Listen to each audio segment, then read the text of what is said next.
You're riding the subway in Berlin, heading home after a long night out with friends. Suddenly, the train begins to slow down deep in the tunnel. As you glance out the window, something catches your eye. Dim lights flickering, barely illuminating an abandoned platform. You make out old benches and faded station signs on the walls. An eerie scene trapped in time, as if the city forgot about this place long ago. A strange unease creeps over you. Why is there a station like this, so out of place, in a modern city like Berlin? You can't quite process what you're seeing, but before you can gather your thoughts, the train suddenly speeds up again, plunging back into the darkness of the tunnel, leaving you with one question echoing in your mind. What was that? And why does this forgotten station still exist in the heart of a city that's moved on? Welcome to the mystery of Francesa, Berlin's last remaining ghost station, a chilling reminder of a time when the city was divided. For nearly 30 years, this hidden station was a silent witness to the Cold War, its existence known only to those who dared to travel through the shadows. But why did Berlin have so many of these ghost stations during the Cold War? And more importantly, why does one still linger to this day? Stay with us as we dive into this eerie tale, uncovering secrets that have been hidden beneath Berlin's streets for decades. And if you're fascinated by history's dark corners and mysterious places, make sure to like, subscribe, and hit the notification bell so you never miss a story like this. Let's explore together. Before World War II, Berlin was one of the most vibrant and advanced cities in Europe, with a rapidly growing population that exceeded 4 million. As the capital of Germany, it wasn't just a political and cultural hub, it was a city of innovation.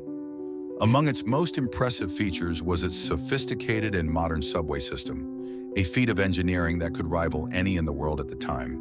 The Berlin U-Bahn subway system was a marvel in its own right, with more than 100 kilometers of track running through the city, connecting neighborhoods and allowing the city to thrive. The system was designed to accommodate the growing needs of a metropolitan area, providing an efficient means of transport for the people. And for a city like Berlin, which had seen rapid industrialization and a boom in urban development, the need for a reliable and modern transportation system was undeniable. The U-Bahn was more than just a mode of travel. It was a symbol of the city's forward-thinking approach to the future. Berlin, at that time, was a beacon of progress.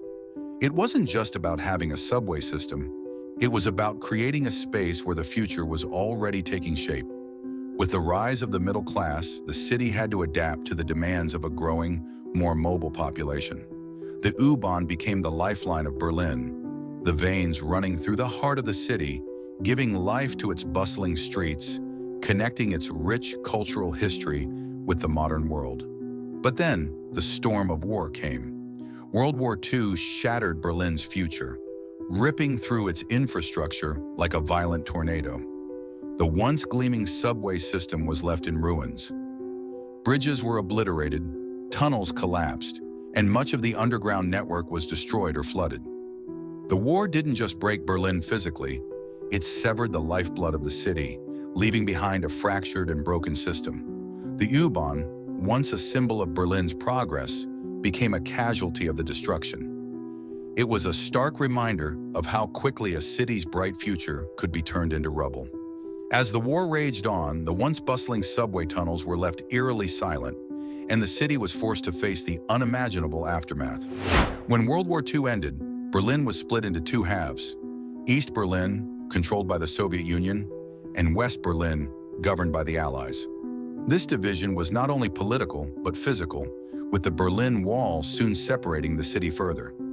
As the divide took shape, Berlin's U-Bahn system, which once connected the entire city, now had trains running through East Berlin, but West Berliners were unable to stop there. Trains continued to pass through stations in East Berlin, but they didn't stop. These stations, now isolated and sealed off, became known as ghost stations. With entrances bricked up and signs faded, these ghost stations remained in eerie silence, while trains glided by, never halting. They were a haunting reminder of the city's division, guarded by East German police and border patrols, frozen in time as a symbol of the Cold War. Amidst the Cold War in the divided city of Berlin, one subway station stood out as an anomaly: Francesa. While many of the city's stations were closed off or erased from the map, Francesa remained the only one to stay operational throughout the entire period of division. Located on the crucial U6 line, Francesa wasn't just another station. It was the lifeline that connected West Berlin to East Berlin. Positioned directly on the border, this station became a critical transfer point for those crossing between the two sides of the city, making it a vital artery in the city's transportation network. What made Francesa even more remarkable wasn't just its role during the Cold War, it was the station's peculiar nature. Despite being a hub of activity, it remained largely shrouded in mystery and rarely mentioned in historical accounts. Unlike other stations, which were completely wiped from the map, Francesa continued to serve commuters, though its existence was often overlooked, even by those who depended on it. The station still holds remnants of its past: faded signs, old architecture, and traces of its time as a border crossing. But its history is largely left untold. These remnants are not just relics of the Cold War. They are silent witnesses to a time when East and West Berlin were separated by more than just walls. They hold the secrets of countless lives that passed through the station, unaware of the significance of what they were walking past. On November 9, 1989, the world watched in disbelief as the Berlin Wall, once a symbol of division and oppression, crumbled to the ground. For nearly 30 years, it had stood as a barrier, not just of concrete, but of ideologies, families, and lives. But with its fall came the promise of reunification, a new chapter for a city that had long been torn apart. In the wake of the wall's collapse, everything in Berlin began to change.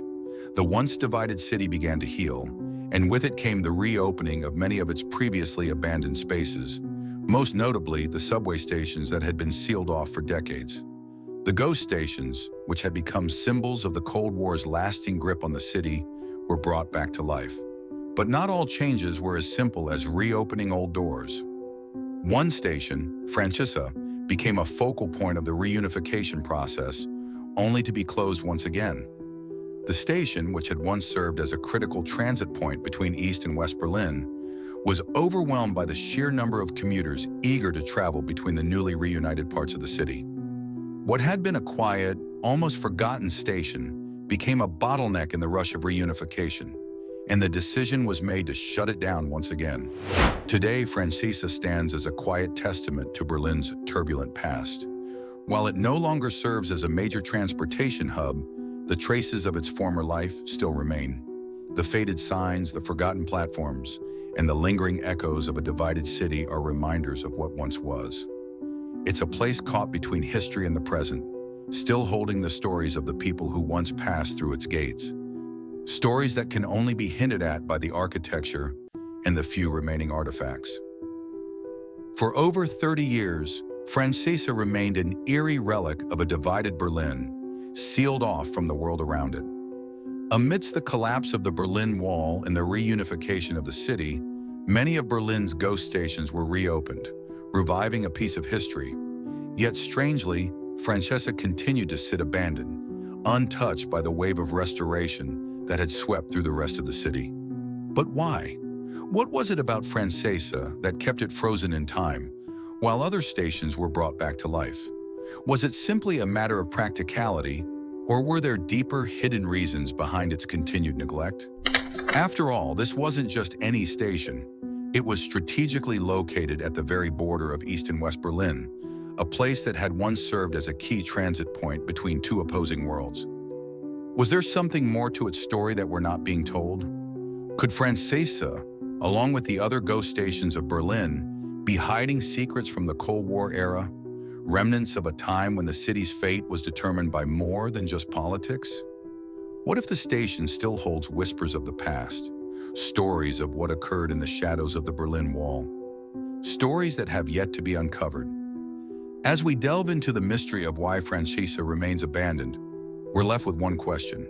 Are there untold secrets still lurking beneath the streets of Berlin, waiting to be uncovered? And if you feel that pull to keep searching, don't forget to like, subscribe, and turn on notifications so you never miss a step in our journey to uncover what still hides on this earth. Thank you for watching, and I'll see you next time.